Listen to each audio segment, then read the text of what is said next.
कृष्णा राधे राधे। ਅੱਜ ਮੈਂ ਤੁਹਾਨੂੰ ਮਾਘ ਮਹੱਤਮ ਦਾ 22ਵਾਂ ਅਧਿਆਇ ਸੁਣਾਉਣ ਲੱਗਾ ਹਾਂ। ਵਸ਼ਿਸ਼ਟ ਜੀ ਬੋਲੇ, ਇਸ ਤਰ੍ਹਾਂ ਕਹਿ ਕੇ ਭਗਵਾਨ ਜਨਾਰਦਨ ਅੰਤਰ ਧਿਆਨ ਹੋ ਗਏ। ਤਦ ਤੋਂ ਦੇਵਦੂਤੀ ਨਾਰਾਇਣ ਦੇ ਧਿਆਨ ਵਿੱਚ ਮਗਨ ਹੋ ਗਏ। ਵੇਦਨਿਧੀ ਬੋਲੇ, ਹੇ ਮਹਾਰਿਸ਼ੀ, ਮੈਂ ਪ੍ਰਸੰਨ ਹੋਇਆ। ਗੰਗਾ ਜੀ ਵਿੱਚ ਇਸ਼ਨਾਨ ਕਰਨ ਨਾਲ ਪਵਿੱਤਰ ਹੋਣ ਦੀ ਤਰ੍ਹਾਂ ਅੱਜ ਮੈਂ ਵਿਸ਼ਨੂੰ ਦੀ ਇਸ ਕਥਾ ਨਾਲ ਪਵਿੱਤਰ ਹੋਇਆ ਹਾਂ ਅਤੇ ਬਹੁਤ ਖੁਸ਼ ਹਾਂ। ਕਿਰਪਾ ਕਰ ਉਸ ਸਤੋਤਰ ਨੂੰ ਕਹੋ ਜਿਸ ਨੂੰ ਪਾਪ ਨਾਲ ਛੁੱਟੇ ਹੋਏ ਬ੍ਰਾਹਮਣ ਨਾਲ ਮਾਧਵ ਭਗਵਾਨ ਨੇ ਪ੍ਰਸੰਨ ਹੋ ਕੇ ਉਸ ਨੂੰ ਦਰਸ਼ਨ ਦਿੱਤੇ ਸਨ। ਹੇ ਬ੍ਰਾਹਮਣ, ਤੁਹਾਡੇ ਮਹਾਨ ਸਤਸੰਗ ਨਾਲ ਮੇਰਾ ਮਨੋਰਥ ਸਿੱਧ ਹੋਇਆ ਹੈ। ਲੋਮਸ ਰਿਸ਼ੀ ਬੋਲੇ, ਮੈਂ ਤੁਹਾਨੂੰ ਉਸ ਉੱਤਮ ਸਤੋਤਰ ਦਾ ਰਹੱਸ ਕਹਿੰਦਾ ਹਾਂ ਜਿਹੜਾ ਮੈਨੂੰ ਗਰੁੜ ਜੀ ਤੋਂ ਮਿਲਿਆ। ਹੇ ਬ੍ਰਾਹਮਣ, ਇਹ ਸਤੋਤਰ ਸਾਰੇ ਪਾਪਾਂ ਨੂੰ ਹਰਨ ਵਾਲਾ ਅਤੇ ਆਤਮ ਗਿਆਨ ਕਰਾਉਣ ਵਿੱਚ ਉੱਤਮ ਹੈ। ਵਾਸੂਦੇਵ, ਵਿਸ਼ਵ ਵਿਆਪੀ ਚੱਕਰਧਾਰੀ, ਭਗਤ ਨੂੰ ਪਿਆਰ ਕਰਨ ਵਾਲੇ ਸ਼੍ਰੀ ਕ੍ਰਿਸ਼ਨ ਅਤੇ ਤੇਜ ਸਵਰੂਪ ਭਗਵਾਨ ਨੂੰ ਨਮਸਕਾਰ ਹੈ। ਜਦ ਸਤੁਤੀ ਕਰਨ ਵਾਲਾ ਜਿਸ ਦੀ ਸਤੁਤੀ ਕੀਤੀ ਜਾਵੇ ਉਹ ਅਤੇ ਸਤੁਤੀ ਸਾਰੇ ਸੰਸਾਰ ਵਿਸ਼ਨੂੰ ਮੱਝੇ ਹੈ। ਤਦ ਕਿਸ ਨਾਲ ਸਤੁਤੀ ਕੀਤੀ ਜਾਏ, ਕਿਉਂਕਿ ਮਨੁੱਖ ਦੀ ਬੁੱਧੀ ਭੇਦ ਮੰਦੀ ਹੈ। ਜਿਸ ਦੇਵ ਨਾਲ ਨਿਸ਼ਵਾਸ ਸੂਤ ਅਤੇ ਅੰਗਾ ਸਹਿਤ ਵੇਦ ਹਨ, ਭਲਾ ਕਿਹੜਾ ਸਤੁਤੀ ਨਾਲ ਉਹਨਾਂ ਨੂੰ ਪ੍ਰਸੰਨਤਾ ਹੋਵੇਗੀ। ਪਰੰਤੂ ਭਗਤੀ ਨਾਲ ਮੈਂ ਆਚਾਰ ਹੋਇਆ ਹਾਂ। ਜਿਸ ਨੂੰ ਪ੍ਰਤੱਖ ਰੂਪ ਵਿੱਚ ਵੇਦ ਬਾਣੀ ਅਤੇ ਮਨ ਨਹੀਂ ਜਾਣਦੇ ਹਨ, ਉਹਨਾਂ ਦੀ ਸਤੁਤੀ ਮੇਰੇ ਵਰਗੇ ਅਗਿਆਨੀ ਕਿਸ ਤਰ੍ਹਾਂ ਕਰ ਸਕਦਾ ਹੈ ਅਤੇ ਭਗਤੀਵਾਨ ਕਿਵੇਂ ਹੋ ਸਕਦਾ ਹੈ। ਸਾਰੇ ਚਰ ਅਤੇ ਅਚਰ ਅਤੇ ਤਿੰਨਾਂ ਲੋਕ ਤੁਹਾਡੀ ਮਾਇਆ ਨਾਲ ਚੱਕਰ ਦੇ ਸਮਾਨ ਘੁੰਮ ਰਹੇ ਹਨ। ਇਸ ਲਈ ਹੇ ਦੇਵ, ਤੁਸੀਂ ਚੱਕਰ ਪਾਣੀ ਕਹਿਲਾਉਂਦੇ ਹੋ। ਬ੍ਰਹਮਾ ਵਿਸ਼ਨੂੰ ਆਪ ਹੀ ਹੋ। ਸਾਰੇ ਸੰਸਾਰ ਦੀ ਰਚਨਾ ਕਰਨ ਵਾਲੇ ਬ੍ਰਹਮਾ ਨੂੰ ਵੀ ਤੁਸੀਂ ਹੀ ਪੈਦਾ ਕਰਨ ਵਾਲੇ ਹੋ। ਜਦ ਜੀਵ ਇਸ ਸਰੀਰ ਨੂੰ ਧਾਰਨ ਕਰਦਾ ਹੈ ਤਦ ਹੀ ਉਸ ਨੂੰ ਗਿਆਨ ਉਤਪੰਨ ਹੁੰਦਾ ਹੈ। ਤੁਸੀਂ ਸਾਰੇ ਸੁੱਖਾਂ ਦੇ ਦਾਤਾ ਹੋ, ਇਸ ਵਿੱਚ ਕੋਈ ਸ਼ੱਕ ਨਹੀਂ ਹੈ। ਸਾਰੇ ਸੁੱਖਾਂ ਨੂੰ ਦੇਣ ਵਾਲੀ ਬੁੱਧੀ ਤੁਹਾਡੇ ਤੋਂ ਹੀ ਪੈਦਾ ਹੁੰਦੀ ਹੈ। ਤੁਸੀਂ ਹੀ ਪੰਚ ਕਰਮ ਇੰਦਰੀਆਂ, ਪੰਚ ਮਹਾਭੂਤ ਅਤੇ ਮਨ ਦੇ ਅਨੇਕ ਤਰ੍ਹਾਂ ਦੇ ਭਾਵ ਹੋ। ਹੇ ਬ੍ਰਾਹਮਣ, ਬ੍ਰਹਮਾ ਵਿਸ਼ਨੂੰ ਅਤੇ ਸ਼ਿਵ ਤਿੰਨ ਕਲਪਨਾਵਾਂ ਨਾਲ ਤੁਸੀਂ ਸੰਸਾਰ ਦੀ ਕਲਪਨਾ ਉਸ ਤਰ੍ਹਾਂ ਹੀ ਕਰਦੇ ਹੋ ਜਿਵੇਂ ਪਿਤਾ ਪੁੱਤਰ ਦੀ ਕਲਪਨਾ ਕਰਦਾ ਹੈ। ਕਵੀਆਂ ਵਿੱਚ ਜਿਹੜਾ ਰੂਪ ਸ਼ੋਭਾ ਹੁੰਦਾ ਹੈ, ਉਸ ਨਿਰਗੁਣ ਭਗਵਾਨ ਵਿਸ਼ਨੂੰ ਨੂੰ ਮੈਂ ਨਮਸਕਾਰ ਕਰਦਾ ਹਾਂ। ਮੈਂ ਉਸ ਰੂਪ ਨੂੰ ਜਿਸ ਨੂੰ ਜੋਗੀ ਲੋਕ ਸਾਰੇ ਮਣੀਆਂ ਵਿੱਚ ਆਤਮ ਰੂਪ ਨਾਲ ਦੇਖਦੇ ਹਨ, ਉਪਾਸਨਾ ਕਰਦੇ ਹਨ, ਜਿਸ ਨੂੰ ਅਦੈਂਤੇ ਕਹਿੰਦੇ ਹੋਏ ਗਾਉਂਦੇ ਅਤੇ ਯੱਗ ਕਰਦੇ ਹਨ, ਉਹਨਾਂ ਮਾਧਵ ਭਗਵਾਨ ਨੂੰ ਨਮਸਕਾਰ ਕਰਦਾ ਹਾਂ। ਜਿਹੜੇ ਮਾਧਵ ਭਗਵਾਨ ਨੂੰ ਨਮਸਕਾਰ ਕਰਦਾ ਹਾਂ, ਜਿਹੜੇ ਮਨੁੱਖਾਂ ਨੂੰ ਮਾਇਆ ਅਤੇ ਮੋਹ ਵਿੱਚ ਪੈਦਾ ਹੋਏ ਵਚਿੱਤਰ ਆਵਾਸ, ਅਹੰਕਾਰ ਅਤੇ ਮਮਤਾ ਨੂੰ ਜਾਣ ਕੇ ਖੋ ਦਿੰਦੇ ਹਨ, ਉਸ ਭਗਵਾਨ ਨੂੰ ਮੈਂ ਨਮਸਕਾਰ ਕਰਦਾ ਹਾਂ। ਸੰਸਾਰ ਵਿੱਚ ਮਨੁੱਖ ਦੇ ਮੋਹ ਰੂਪੀ ਹਵਾ ਨਾਲ ਹਮੇਸ਼ਾ ਭੜਕਣ ਵਾਲੀ ਜਵਾਲਾ ਤੁਹਾਡੇ ਚਰਨਾਂ ਦੀ ਛਾਇਆ ਪ੍ਰੇਣ ਨਹੀਂ ਜਲਾ ਪਾਉਂਦੀ। ਜਿਸ ਦੇ ਯਾਦ ਕਰਨ ਨਾਲ ਮੋਹ, ਅਗਿਆਨ, ਰੋਗ ਅਤੇ ਦੁੱਖ ਕੁਝ ਵੀ ਪੈਦਾ ਨਹੀਂ ਹੁੰਦੇ। ਮੈਂ ਉਸ ਅਨੰਤ ਰੂਪ ਨੂੰ ਨਮਸਕਾਰ ਕਰਦਾ ਹਾਂ ਜਿਸ ਦੇ ਮਿਲ ਜਾਣ ਉੱਤੇ ਪ੍ਰਜਾ ਕਿਸੇ ਦੂਸਰੀ ਵਸਤੂ ਦੀ ਇੱਛਾ ਨਹੀਂ ਕਰਦੀ। ਜਿਸ ਨੂੰ ਜਾਣ ਕੇ ਅਦੈਂਤੇਵਾਦੀ ਮਨੁੱਖ ਆਤਮਾ ਨੂੰ ਨਹੀਂ ਸਮਾਨ ਦੇਖਦੇ ਹਨ। ਜੇਕਰ ਵਿਸ਼ਨੂੰ ਸ਼ਬਦ ਦਾ ਅਰਥ ਅਤੇ ਉਹਨਾਂ ਦੇ ਵਿਸ਼ੇ ਦਾ ਗਿਆਨ ਇੱਕ ਹੀ ਹੁੰਦਾ ਤਾਂ ਇਸ ਸੱਚ ਨਾਲ ਹੈ ਮਾਧਵ, ਮੈਂ ਇਸ ਸੰਸਾਰ ਦੀ ਮਾਇਆ ਵਿੱਚ ਨਾ ਫਸ ਕੇ ਤੁਹਾਡੇ ਹੀ ਧਿਆਨ ਵਿੱਚ ਲੀਨ ਰਹਾ। ਜੇਕਰ ਵੇਦਾਂਤ ਦਰਸ਼ਨ ਦੇ ਅਨੁਸਾਰ ਨਾਰਾਇਣ ਸਾਰੇ ਸੰਸਾਰ ਵਿੱਚ ਵਿਆਪਕ ਹੈ ਤਾਂ ਇਸ ਸੱਚ ਨਾਲ ਮੇਰੀ ਵਿਸ਼ਨੂੰ ਭਗਵਾਨ ਵਿੱਚ ਨਿਰਵਿਘਨ ਭਗਤੀ ਹੋਵੇ। ਜਿਹੜੇ ਬੀਜ ਨਹੀਂ ਹਨ, ਭਾਵ ਕਿਸੇ ਵਸਤੂ ਦੇ ਕਾਰਨ ਨਹੀਂ ਹੈ, ਤਾਂ ਵੀ ਬਿਨਾਂ ਬੀਜ ਦੇ ਅਰਥਾਤ ਖੁਦ ਵਿਦਵਾਨ ਹਨ। ਜਿਹੜੇ ਬੀਜਾਂ ਦੇ ਬੀਜ ਨਾਲ ਯੁਕਤ ਹਨ, ਉਹ ਭਗਵਾਨ ਵਿਸ਼ਨੂੰ ਗਿਆਨ ਰੂਪੀ ਖੰਘ ਨਾਲ ਸਾਡੇ ਸੰਸਾਰ ਦੇ ਬੀਜ ਨੂੰ ਟੁਕੜੇ ਟੁਕੜੇ ਕਰ ਦੇਣ। ਜਿਹੜੇ ਸੰਸਾਰ ਦੀ ਸ੍ਰਿਸ਼ਟ ਸਥਿਤੀ ਅਤੇ ਲੇਹ ਦੇ ਲਈ ਤਿੰਨ ਰੂਪ ਬ੍ਰਹਮਾ ਵਿਸ਼ਨੂੰ ਮਹੇਸ਼ ਧਾਰਨ ਕਰਦੇ ਹਨ ਅਤੇ ਇਹਨਾਂ ਕੰਮਾਂ ਵਿੱਚ ਸਤਵ ਰਜ ਤਮ ਇਹਨਾਂ ਤਿੰਨਾਂ ਗੁਣਾਂ ਵਿੱਚ ਵਿਦਵਾਨ ਰਹਿੰਦੇ ਹਨ, ਉਹ ਭਗਵਾਨ ਮੇਰੇ ਉੱਤੇ ਪ੍ਰਸੰਨ ਹੋਣ। ਉਹ ਭਗਵਾਨ ਜਿਹੜੇ ਸਾਰੇ ਦੇਵਤਿਆਂ ਦੀ ਪ੍ਰਾਰਥਨਾ ਕਰਨ ਉੱਤੇ 10 ਵਾਰ 10 ਅਵਤਾਰ ਧਾਰਨ ਕਰਦੇ ਹਨ, ਮੇਰੇ ਉੱਤੇ ਪ੍ਰਸੰਨ ਹੋਣ। ਬ੍ਰਹਮਾ ਆਦਿ ਨਾਲ ਸਤੰਭ ਪ੍ਰਾਣੀਆਂ ਦੇ ਮਨ ਰੂਪੀ ਮੰਦਿਰ ਵਿੱਚ ਜੋ ਇੱਕ ਨਿਰਮਲ ਦੇਵ ਵਾਸ ਕਰਦੇ ਹਨ, ਉਹ ਭਗਵਾਨ ਮੇਰੇ ਉੱਤੇ ਪ੍ਰਸੰਨ ਹੋਣ। ਸ੍ਰਿਸ਼ਟੀ ਤੋਂ ਪਹਿਲੇ ਜਿਸ ਦੇਵ ਨੇ ਪਹਿਲਾਂ ਦੇਖਿਆ, ਜੋ ਇੱਕ ਤੋਂ ਅਨੇਕ ਹੋਇਆ, ਜਿਸ ਨਾਲ ਸ੍ਰਿਸ਼ਟੀ ਕਰਕੇ ਦੇਵਤਿਆਂ ਵਿੱਚ ਪ੍ਰਵੇਸ਼ ਕੀਤਾ, ਉਹ ਭਗਵਾਨ ਮੇਰੇ ਉੱਤੇ ਪ੍ਰਸੰਨ ਹੋਣ। ਹਿਰਦ ਰੂਪੀ ਆਕਾਸ਼ ਵਿੱਚ ਅੰਤਰਜਾਮੀ ਹੋਣ ਦੇ ਕਾਰਨ ਵਰਤਮਾਨ ਆਕਾਸ਼ ਦੇ ਸਮਾਨ ਸਾਰੇ ਜਗ੍ਹਾ ਰਹਿਣ ਵਾਲੇ ਆਕਾਸ਼ ਦੇਵੀ ਆਦਿ ਅਰਥਾਤ ਪੈਦਾ ਕਰਨ ਵਾਲੇ ਇੰਦਰੀਆਂ ਤੋਂ ਅਲੱਗ ਇੰਦਰੀਆਂ ਦੀ ਕਿਰਿਆ ਵਿੱਚ ਪ੍ਰੇਰਣਾ ਰੂਪ ਕੰਮ ਕਰਨ ਵਾਲੇ ਮਨ ਰੂਪੀ ਆਕਾਸ਼ ਵਿੱਚ ਅੰਤਰਜਾਮੀ ਹੋ ਕੇ ਵਿਚਰਨ ਵਾਲੇ ਅਤੇ ਬ੍ਰਹਮਾ ਪਲਜ ਦੇ ਅੰਤ ਵਿੱਚ ਆਕਾਸ਼ ਆਦਿ ਨੂੰ ਮਿਟਾਉਣ ਵਾਲੇ ਆਕਾਸ਼ ਮੂਰਤੀ ਤੁਸੀਂ ਯੱਗ ਭੋਗਤਾ ਹੋ। ਜੋ ਰੂਪ ਗਿਆਨ ਨਾਲ ਅਗਿਆਨ ਹੋ ਅਤੇ ਰੂਪ ਸੁਖ ਨਾਲ ਦੁੱਖ ਦਾ ਨਾਸ਼ ਕਰਦੇ ਹਨ, ਜਿਨ੍ਹਾਂ ਦੇ ਸਦਰੂਪ ਦੀ ਸਦਾ ਨਾਲ ਸੰਸਾਰ ਆਕਾਰ ਯੁਕਤ ਹੋਇਆ ਹੈ, ਜਿਹੜਾ ਆਲ ਵਿਦਿਆ ਪੂਰਨ ਸੰਸਾਰ ਦਾ ਤਿਆਗ ਕਰਾਉਂਦੇ ਹਨ, ਉਹੀ ਜਗਨ ਮੱਝ ਤੁਸੀਂ ਹੋ। ਤੁਹਾਡਾ ਬਣਾਇਆ ਹੋਇਆ ਸੰਸਾਰ ਆਨੰਦ ਕਰਦਾ ਹੈ। ਤੁਹਾਡੇ ਤਿਆਗੇ ਜਾਣ ਉੱਤੇ ਆਪ ਪਵਿੱਤਰ ਹੋ ਜਾਂਦਾ ਹੈ। ਉਸ ਦਾ ਸਾਥ ਕਰਨ ਉੱਤੇ ਹੀ ਤੁਸੀਂ ਬਿਨਾਂ ਸਾਥ ਦੇ ਬਣੇ ਰਹਿੰਦੇ ਹੋ।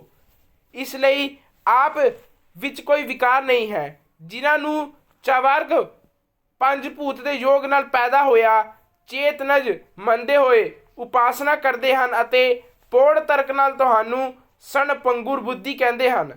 ਸੰਖਿਆਵਾਦੀ ਤੁਹਾਨੂੰ ਹੀ ਕੁਦਰਤੀ ਪਰਪੁਰਖ ਮੰਨ ਕੇ ਧਿਆਨ ਕਰਦੇ ਹਨ। ਜਨਮ ਆਦਿ ਤੋਂ ਰਹਿਤ ਪੂਰਨ ਚੈਤन्य ਰੂਪ ਹਮੇਸ਼ਾ ਆਨੰਦ ਵਾਲੇ ਤੁਹਾਨੂੰ ਉਪਨਿਸ਼ਟ ਵੱਡੇ ਤੋਂ ਵੱਡੇ ਬ੍ਰਹਮ ਰੂਪ ਦਾ ਚਿੰਤਨ ਕਰਦੇ ਹਨ। ਆਕਾਸ਼ ਆਦਿ ਪੰਜ ਮਹਾਭੂਤ ਦੇ ਮਨ ਬੁੱਧੀ ਇੰਦਰੀਆਂ ਵਿਦਿਆ ਅਵਿਦਿਆ ਸਾਰੇ ਕੁਝ ਤੁਸੀਂ ਹੀ ਹੋ। ਤੁਹਾਡੇ ਤੋਂ ਵੱਖ ਕੁਝ ਵੀ ਨਹੀਂ ਹੈ। ਤੁਸੀਂ ਸਾਰਿਆਂ ਨੂੰ ਪੈਦਾ ਕਰਨ ਵਾਲੇ ਹੋ। ਅੱਜ ਤੁਸੀਂ ਹੀ ਮੈਨੂੰ ਆਪਣੀ ਸ਼ਰਨ ਦੇਣ ਵਾਲੇ ਹੋ। ਤੁਸੀਂ ਹੀ ਅਗਨੀ ਰਵੀ ਇੰਦਰ ਮੰਤਰ ਅਤੇ ਕਿਰਿਆ ਫਲ ਸਾਰੇ ਕੁਝ ਹੋ। ਸਰੀਰਕ ਕਰਮ ਦੇ ਫਲ ਨੂੰ ਦੇਣ ਵਾਲੇ ਅਤੇ ਦੀਕਸ਼ਤਾ ਦੀ ਕਿਰਿਆ ਨੂੰ ਪੂਰਨ ਕਰਨ ਵਾਲੇ ਤੁਸੀਂ ਹੀ ਹੋ। ਬੇਕੁੰਠ ਵਿੱਚ ਤੁਹਾਡੇ ਸਿਵਾ ਕੋਈ ਦੂਸਰਾ ਨਹੀਂ ਹੈ। ਮੈਂ ਤੁਹਾਡੀ ਸ਼ਰਨ ਵਿੱਚ ਹਾਂ। ਸਾਰੇ ਪ੍ਰਾਣੀਆਂ ਦੇ ਹੇਤੂ ਤੁਸੀਂ ਹੀ ਹੋ।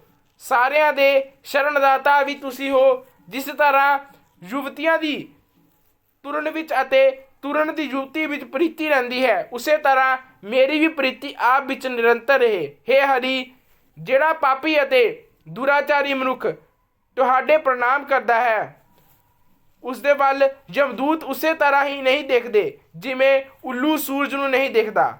ਆਦਿ ਵੈਦਿਕ, ਆਦਿ ਭੌਤਿਕ ਅਤੇ ਆਦਿ ਅਧਿਆਤਮਿਕ ਤਿੰਨਾਂ ਤਰ੍ਹਾਂ ਦੇ ਦੁੱਖ ਅਤੇ ਪਾਪਾਂ ਦੇ ਸਮੂਹ ਤਦ ਤੱਕ ਮਨੁੱਖ ਨੂੰ ਦੁੱਖ ਦਿੰਦੇ ਹਨ, ਜਦ ਤੱਕ ਹੇ ਨਾਥ ਉਹ ਤੁਹਾਡੇ ਚਰਨ ਕਮਲਾਂ ਦੀ ਸੇਵਾ ਨਹੀਂ ਕਰਦਾ।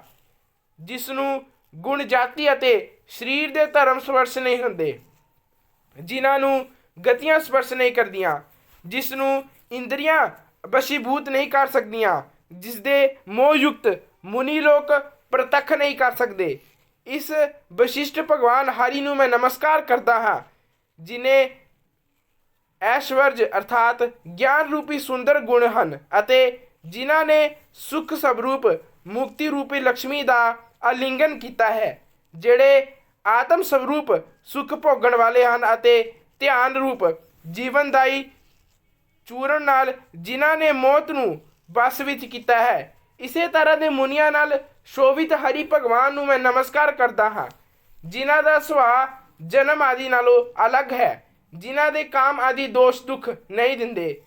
ਉਹਨਾਂ ਵਾਸੂਦੇਵ ਭਗਵਾਨ ਨੂੰ ਮੈਂ ਮਨ ਨਾਲ ਪ੍ਰਣਾਮ ਕਰਦਾ ਹਾਂ। ਸਥੂਲ ਕਰਨ ਵਿੱਚ ਅਤੇ ਕਾਰਨ ਦੇ ਬਲੀਨ ਵਿੱਚ ਅਤੇ ਇਸ ਦੇ ਕਾਰਨ ਨੂੰ ਕਾਰਨ ਵਿੱਚ ਵਰਜਿਤ ਕਰਕੇ ਉਹਨਾਂ ਮੁਨੀ ਸੇਵਿਤ ਭਗਵਾਨ ਹਰੀ ਨੂੰ ਮੈਂ ਨਮਸਕਾਰ ਕਰਦਾ ਹਾਂ, ਜਿਨ੍ਹਾਂ ਦੇ ਗਿਆਨ ਦੀ ਸੰਗਤ ਨਾਲ ਅਵਿਦਿਆ ਦਾ ਮਲ ਸ਼ੁੱਧ ਹੋ ਜਾਂਦਾ ਹੈ, ਜਿਨ੍ਹਾਂ ਦੀ ਗਿਆਨ ਰੂਪੀ ਅਗਨੀ ਵਿੱਚ ਪੈ ਕੇ ਸੰਸਾਰ ਦਾ ਨੂੰ ਪ੍ਰਾਪਤ ਹੁੰਦਾ ਹੈ, ਜਿਨ੍ਹਾਂ ਦੇ ਗਿਆਨ ਦੀ ਤਲਵਾਰ ਸੰਸ ਰੂਪੀ ਦੁਸ਼ਮਣ ਦਾ ਨਾਸ਼ ਕਰਦੀ ਹੈ। ਉਹਨਾਂ ਵਿਸ਼ਦ ਬੋਧ ਵਾਲੇ ਦੁੱਖ ਨਾਸ਼ ਕਰਨ ਵਾਲੇ ਭਗਵਾਨ ਨੂੰ ਮੈਂ ਪ੍ਰਣਾਮ ਕਰਦਾ ਹਾਂ। ਸਾਰੇ ਚਰ ਅਚਰ ਅਤੇ ਪ੍ਰਾਣੀ ਭਗਵਾਨ ਹਰੀ ਦੇ ਸਰੀਰ ਹਨ। ਇਸ ਤਰ੍ਹਾਂ ਸੱਚ ਵਰਤ ਨਾਲ ਭਗਵਾਨ ਮੈਨੂੰ ਪ੍ਰਤੱਖ ਦਰਸ਼ਨ ਦੇਣ। ਜਿਸ ਤਰ੍ਹਾਂ ਨਾਰਾਇਣ ਸਾਰੇ ਸਥਾਵਰ ਅਤੇ ਜੰਗਮ ਸੰਸਾਰ ਨੂੰ ਉਤਪੰਨ ਕਰਦੇ ਹਨ, ਉਸੇ ਸੱਚ ਨਾਲ ਭਗਵਾਨ ਕੇਸ਼ਵ ਆਪਣਾ ਦਰਸ਼ਨ ਦੇਣ। ਜਦ ਨਾਰਾਇਣ ਵਿੱਚ ਅਤੇ ਉਹਨਾਂ ਨਾਲੋਂ ਹੀ ਜ਼ਿਆਦਾ ਗੁਰੂ ਵਿੱਚ ਮੇਰੀ ਭਗਤੀ ਹੈ ਤਾਂ ਇਸ ਸੱਚ ਨਾਲ ਭਗਵਾਨ ਮੈਨੂੰ ਪ੍ਰਤੱਖ ਦਰਸ਼ਨ ਦੇਣ। ਇਸ ਤਰ੍ਹਾਂ ਦੀਆਂ ਸੋਹਾਂ ਅਤੇ ਸੱਚੀ ਭਗਤੀ ਦੇਖ ਕੇ ਭਗਵਾਨ ਪੁਰਸ਼ੋਕਤ ਨੇ ਖੁਸ਼ ਹੋ ਕੇ ਉਸ ਨੂੰ ਆਪਣਾ ਦਰਸ਼ਨ ਦਿੱਤਾ। ਉਸ ਤੋਂ ਬਾਅਦ ਭਗਵਾਨ ਕਮਲਾਵਤੀ ਉਸ ਬ੍ਰਾਹਮਣ ਦੀ ਸਤੁਤੀ ਤੋਂ ਖੁਸ਼ ਹੋ ਕੇ ਉਸਦੇ ਮਨੋਰਥ ਨੂੰ ਪੂਰਾ ਕਰਕੇ ਅਤੇ ਵਰ ਦੇ ਕੇ ਚਲੇ ਗਏ। ਉਹ ਬ੍ਰਾਹਮਣ ਵੀ ਖੁਸ਼ ਹੋ ਕੇ ਭਗਵਾਨ ਵਾਸੂਦੇਵ ਵਿੱਚ ਲੀਨ ਹੋ ਗਿਆ ਅਤੇ ਚੇਲਿਆਂ ਦੇ ਨਾਲ ਸਤੋਤਰ ਪੜ੍ਹਦਾ ਹੋਇਆ ਤਪੋਵਨ ਵਿੱਚ ਰਹਿਣ ਲੱਗਾ। ਜਿਹੜਾ ਮਨੁੱਖ ਇਸ ਸਤੋਤਰ ਦਾ ਪਾਠ ਕਰਦਾ ਹੈ ਜਾਂ ਸੁਣਦਾ ਸੁਣਾਉਂਦਾ ਹੈ, ਉਸ ਨੂੰ ਅਸ਼ਵਮੇਧ ਯੱਗ ਦਾ ਪੂਰਾ ਫਲ ਮਿਲਦਾ ਹੈ। ਪਾਠ ਕਰਤਾ ਬ੍ਰਾਹਮਣ ਆਤਮ ਵਿਦਿਆ ਦੇ ਪ੍ਰਬੋਧਕ ਵਾਲੀ ਜਾਮ੍ਰਿਤੀ ਨੂੰ ਪਾਉਂਦਾ ਹੈ। ਉਸ ਦੀ ਬੁੱਧੀ ਪਾਪ ਵਿੱਚ ਨਹੀਂ ਲੱਗਦੀ ਅਤੇ ਉਹ ਬੁਰਾ ਫਲ ਨਹੀਂ ਦੇਖਦਾ। ਇਸ ਸਤੋਤਰ ਦੇ ਪਾਠ ਨਾਲ ਸਾਰੇ ਮਨੁੱਖਾਂ ਦੀ ਬੁੱਧੀ, ਮਨ ਅਤੇ ਇੰਦਰੀਆਂ ਤੰਦਰੁਸਤ ਹੁੰਦੀਆਂ ਹਨ। ਜਿਹੜਾ ਮਨੁੱਖ ਹਰੀ ਵਿੱਚ ਲੀਨ ਹੋ ਕੇ ਭਗਤੀਪੂਰਵਕ ਅਰਥ ਦਾ ਵਿਚਾਰ ਕਰਕੇ ਇਸ ਸਤੋਤਰ ਦਾ ਜਪ ਕਰਦਾ ਹੈ, ਉਹ ਪਾਪਾਂ ਨੂੰ ਦੂਰ ਕਰਕੇ ਵੈਸ਼ਨਵ ਪਦ ਨੂੰ ਪਾਉਂਦਾ ਹੈ। ਇਸ ਸਤੋਤਰ ਦਾ ਹਮੇਸ਼ਾ ਪਾਠ ਕਰਨ ਵਾਲਾ ਆਪਣੇ ਸਾਰੇ ਕੰਮਾਂ 'ਤੇ ਮਨ ਚਾਹੇ ਫਲ ਨੂੰ ਪਾਉਂਦਾ ਹੈ। ਉਸ ਨੂੰ ਅਤੀ ਉੱਤਮ ਪੁੱਤਰ, ਲੰਬੀ ਉਮਰ, ਧਨ ਅਤੇ ਪਰਾਕਰਮ ਦੀ ਪ੍ਰਾਪਤੀ ਹੁੰਦੀ ਹੈ। 1000 ਤਿਲ ਪਾਤਰ ਅਤੇ 100 ਗਾਂ ਦਾਨ ਕਰਨ ਨਾਲ ਜਿਹੜਾ ਫਲ ਹੁੰਦਾ ਹੈ, ਉਹ ਫਲ ਇਸ ਸਤੋਤਰ ਦੇ ਪਾਠ ਨਾਲ ਮਿਲਦਾ ਹੈ। ਮਨੁੱਖ ਧਰਮ, ਅਰਥ, ਕਾਮ, ਮੁਕਤੀ ਵਿੱਚ ਜਿਸ ਦੀ ਵੀ ਕਾਮਨਾ ਕਰੇ, ਇਸ ਸਤੋਤਰ ਦੇ ਪਾਠ ਨਾਲ ਉਹ ਜਲਦੀ ਹੀ ਮਿਲ ਜਾਂਦਾ ਹੈ। ਇਸ ਸਤੁਤੀ ਦੇ ਸੁਣਨ ਨਾਲ ਮਨੁੱਖਾਂ ਦੇ ਆਚਾਰ, ਵਿਨਤੀ, ਧਰਮ, ਗਿਆਨ, ਤਪ ਅਤੇ ਨੀਤੀ ਵਿੱਚ ਵਾਧਾ ਹੁੰਦਾ ਹੈ। ਇਸ ਸਤੋਤਰ ਦੇ ਪਾਠ ਨਾਲ ਮਹਾਪਾਤਕ ਅਤੇ ਉਪਪਾਤਕਾਂ ਨਾਲ ਯੁਕਤ ਮਨੁੱਖ ਵੀ ਜਲਦ ਸ਼ੁੱਧ ਆਤਮਾ ਹੋ ਜਾਂਦਾ ਹੈ। ਬੁੱਧੀ, ਧਨ, ਯਸ਼, ਕੀਰਤੀ, ਗਿਆਨ ਅਤੇ ਧਰਮ ਸਾਰੇ ਵੱਧਦੇ ਹਨ। ਦ੍ਰਿਸ਼ਟ ਗ੍ਰਹਿਣੀਆਂ ਦੀ ਸ਼ਾਂਤੀ ਅਤੇ ਅਸ਼ੁਭ ਦਾ ਨਿਵਾਰਨ ਹੁੰਦਾ ਹੈ। ਦ੍ਵਿਜਾਤੀਆਂ ਨੂੰ ਇਸ ਸਤੋਤਰ ਦੇ ਪੜ੍ਹਨ ਨਾਲ ਉਹਨਾਂ ਨੂੰ ਸਾਰੀਆਂ ਮੁਸੀਬਤਾਂ ਤੋਂ ਮੁਕਤੀ ਮਿਲ ਜਾਂਦੀ ਹੈ। ਨਕਸ਼ਤਰ ਅਤੇ ਗ੍ਰਹਿਆਂ ਦੀ ਪੀੜਾ, ਅਗਨੀ, ਚੋਰ, ਸਿੰਘ, ਭੂਤ, ਪ੍ਰੇਤ, ਪਿਸ਼ਾਚ, ਪੂਤਨਾ ਆਦਿ ਕਿਸੇ ਵੀ ਤਰ੍ਹਾਂ ਦਾ ਡਰ ਨਹੀਂ ਰਹਿੰਦਾ ਅਤੇ ਇਸ ਲੋਕ ਅਤੇ ਪਰਲੋਕ ਵਿੱਚ ਬਹੁਤ ਸੁੱਖ ਮਿਲਦਾ ਹੈ। ਉਹ ਪਾਪ ਤੋਂ ਦੂਰ ਰਹਿੰਦਾ ਹੈ। ਉਸ ਨੂੰ ਗੰਗਾ ਆਦਿ ਪਵਿੱਤਰ ਤੀਰਥਾਂ ਵਿੱਚ ਇਸ਼ਨਾਨ ਕਰਨ ਵਰਗੀ ਗਤੀ ਮਿਲਦੀ ਹੈ। ਬਹੁਤ ਜ਼ਿਆਦਾ ਧਨ, ਇਸਤਰੀਆਂ ਦਾ ਪਿਆਰ ਅਤੇ ਇਸ ਲੋਕ ਵਿੱਚ ਸਤਿਕਾਰ ਪ੍ਰਾਪਤ ਕਰਦਾ ਹੈ। ਇਸ ਸਤੋਤਰ ਦੇ ਸੁਣਨ ਨਾਲ ਸਵੇਰੇ ਪਾਠ ਕਰਨ ਵਾਲਾ ਭਗਤਾਂ ਵਿੱਚ ਧਨ ਦੀ ਘਾਟ, ਕਾਲ ਕਰਨੀ, ਬੁਰੇ ਸੁਪਨੇ ਅਤੇ ਬੁਰੀ ਚਿੰਤਾ ਤੁਰੰਤ ਦੂਰ ਹੋ ਜਾਂਦੀ ਹੈ ਅਤੇ ਉਸੇ ਤਰ੍ਹਾਂ ਮੁਸ਼ਕਿਲ ਕਦੀ ਨਹੀਂ ਹੁੰਦੀ। ਦੇਵਤੂਤੀ ਦਾ ਬਣਾਇਆ ਹੋਇਆ ਇਹ ਸਤੋਤਰ ਵਿਸ਼ਨੂੰ ਭਗਵਾਨ ਵਿੱਚ ਪ੍ਰੀਤੀ ਉਤਪੰਨ ਕਰ ਉਹਨਾਂ ਦਾ ਦਰਸ਼ਨ ਕਰਾਉਣ ਵਾਲਾ ਅਤੇ ਵਿਸ਼ਨੂੰ ਲੋਕ ਨੂੰ ਪਹੁੰਚਾਉਣ ਵਾਲਾ ਹੈ। ਮੈਂ ਤੁਹਾਨੂੰ ਇਹ ਪਾਪ ਨਾਸ਼ਕ ਯੋਗ ਸਾਗਰ ਨਾਂ ਸਤੋਤਰ ਦਾ ਰਹੱਸ ਕਿਹਾ ਹੈ। ਹੁਣ ਇਸ ਦੇ ਬਾਅਦ ਮੈਂ ਤੁਹਾਨੂੰ ਪਿਸ਼ਾਚ ਦੀ ਮੁਕਤੀ ਦੇ ਬਾਰੇ ਦੱਸਾਂਗਾ। ਇੱਦਾਂ ਹੀ ਨਵੀਆਂ ਜਾਣਕਾਰੀਆਂ ਲਈ ਸਾਡੇ ਚੈਨਲ ਨੂੰ ਲਾਈਕ ਤੇ ਸਬਸਕ੍ਰਾਈਬ ਕਰੋ।